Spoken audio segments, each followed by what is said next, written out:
Hello, ladies and gentlemen. This is Dr. Leonard Coldwell, or better known as Dr. C. We are all worried about what's going on in our nation, gun control, chemtrails, GMOs. It is just really weird and very horrible, actually. But what I'm going to talk about today is gun control, because it is very close to my heart, because when they took in Germany, when Hitler took the guns away, my great-grandfather ended up in a Nazi concentration camp.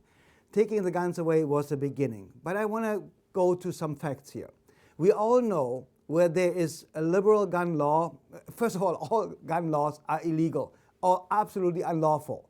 There is a Second Amendment, end of story. So everything out there is unlawful. And when we start trying you all for treason, ladies and gentlemen, that are thinking they're making the laws and are allowed to make unlawful laws and committing treason on a daily basis, when we start to prosecute you for treason, you will see what you did wrong. But anyway, every gun law ever made is absolutely unlawful in America. So Second Amendment, a right to bear arms, end of story. But what I want to talk about are facts, absolute facts. Wherever there are liberal gun laws and everybody is carrying guns and all the criminals knows that every citizen is carrying guns, there is a very low crime rate. The guns are only there as an equalizer, as a protector. What are you going to do against the 380-pound guy that has under PCP, angel dust, LSD, whatever, and is coming for you? You want to defend yourself with scissors? Absurd. But ladies and gentlemen, here is the reason why they go after the so-called assault weapons. First of all, there's no such thing as an assault weapon. There are no assault weapons. There are war weapons, hunting weapons, and there are self-defense weapons. There is no such thing as an assault weapon. So they're going for a certain type of weapon because they know that with a clip, with a magazine, with an ammunition provider, with a certain amount of rounds in it, you are able to defend yourself against these kind of people that came for us, for our fellow Americans in Katrina. When Katrina happened, do you remember the videos? Do you remember what happened when they jumped this elderly lady and she was completely bruised for handing basically over a .38 revolver that wasn't even loaded, as I remember it? It doesn't really matter. There was no reason to jump this lady. If this would have been a relative of mine, I would have jumped a couple of people, just believe me. But ladies and gentlemen, here is the absolute truth about all of this. Katrina was created to train for gun control. Do you remember the videos when they are standing there with their rifles pointing towards the entrance door, 5, 6 people at a time, SWAT teams and so on? These were American citizens. These were citizens that already got hit by Katrina. They were hit hard. They lost relatives, they lost friends, they lost their dogs, their cats, whatever, their homes. So what was a reason to go there for gun confiscation and stand outside with rifles pointing towards the entrance door of a civilian home, not somebody that hasn't done anything wrong? What's wrong? And what they did is they did all of this to try gun confiscation. And what happened is that the only guns, the only rifles, the only whatever weapons you can use to defend yourself successfully against these type of unlawful SWAT teams, unlawful confiscation of guns, everything they did there was unlawful. They didn't let the food in, they didn't let help in, they didn't let water in, they just wanted to test what's going on. The police raped women, even in the parts of the richer parts, the higher upper parts where there was not even a flood. The police raped and gang raped women. The police did all the crimes, all the thefts and all these kind of things to see what's going on and what they can get away with. But ladies and gentlemen, here's a fact. How can you defend yourself from 5 criminal government goons outside your door that unlawfully trying to enter your home and steal your property, your food, your water filters, your guns, your ammunition? The only way is to have a magazine or a gun with much more than 7 or than 10 rounds. Because if you shoot 5 times and there are 5 guys out there shooting back at you that want to harm you, want to rape your wife, want to rape your child, how do you fight back against unlawful tyrannical attacks? You only fight back if you have enough ammunition, if you have the right guns, the right rifles to do so. So ladies and gentlemen, look at the facts. They come for a certain kind of rifle, a certain kind of magazine, because they don't want you to be able to defend yourself against the tyrannical government coming for you, coming to rape your wife, your children, take your food. They are coming. That's what they did all over the place in Louisiana. That's what they did in New Orleans. So ladies and gentlemen, wake up.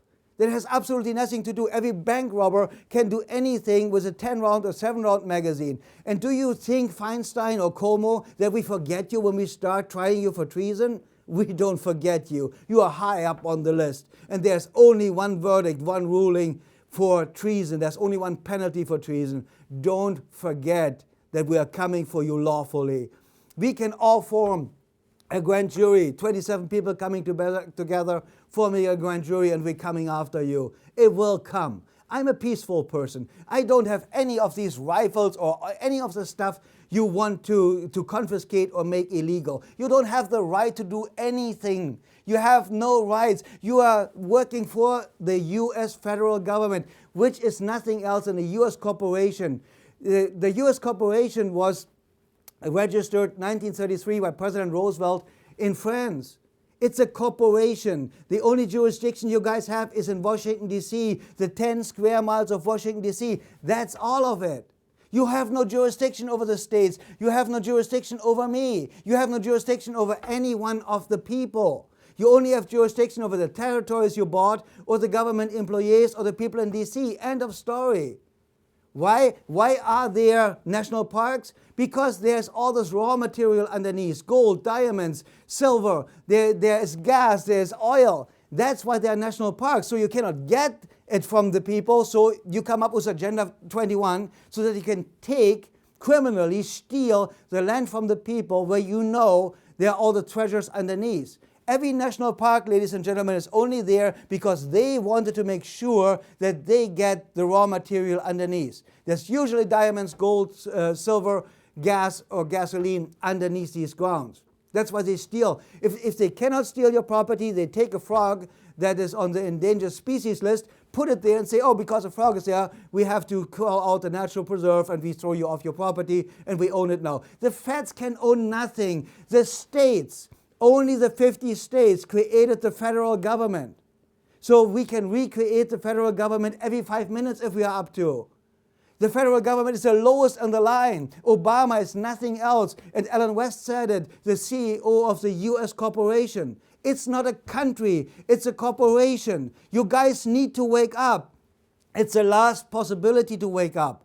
Our time is now. The New World Order goons and whores are out there trying to take it all. And what they do is what everybody else did. Stalin and Hitler and Mussolini, they come for the guns first. It makes absolutely no sense. The most crimes are not committed with what they call assault weapons. The most crimes and atrocities are not committed with any of these. There are more people stabbed than shot. More people die with cars than through guns. So, and why are they going to exactly the only guns and the magazine with the amounts of rounds that can really help you to defend yourself? Because they want to make sure when the UN troops are coming for us, and they are already in the country, and Obama, as committing treason, signed over the military authorities, etc., completely unlawfully to the UN. We are America, the Republic. We are not your slaves. Even if you think with the 14th Amendment, you made us and turned us all into slaves, people think that the 14th Amendment set people free. No, it made everybody a U.S. citizen. A U.S. citizen is a slave. That's why it stated the 14th Amendment the way it stated. It turned us all into slaves, not set the slaves free. So we are not U.S. citizens. We are the people. I'm one of the people. And my friends are the people, one of the people. Here is where it ends. Here's where it stops. There's 47 million people now are ready, are organized in some kind of a patriot movement. We are going to stand up lawfully and peacefully for our rights. We will come for you legally and lawfully for treason. We don't forget you, believe me. That was Dr. Leonard Coldwell, better known as Dr. C. And believe me, I will see you. Mr. President, members of Congress, you've been making a lot of noise about taking our guns away. But you might want to review history. 1835, Gonzales, Texas territory. The authorities wanted to confiscate the big gun that protected that colony. You know what the people said? Come and take it. Because they were willing to fight for their freedom and their guns. So are we. Come and take it if you want it. Come and take it if you think you can. Come and take it, but I warn you, you'll have to pry it from my cold dead hands. We want the freedom that God gave us, so you best not cross that line. If you want this gun, you gotta come through us and take it. One shot at a time. Just like Gonzales, we're keeping our guns.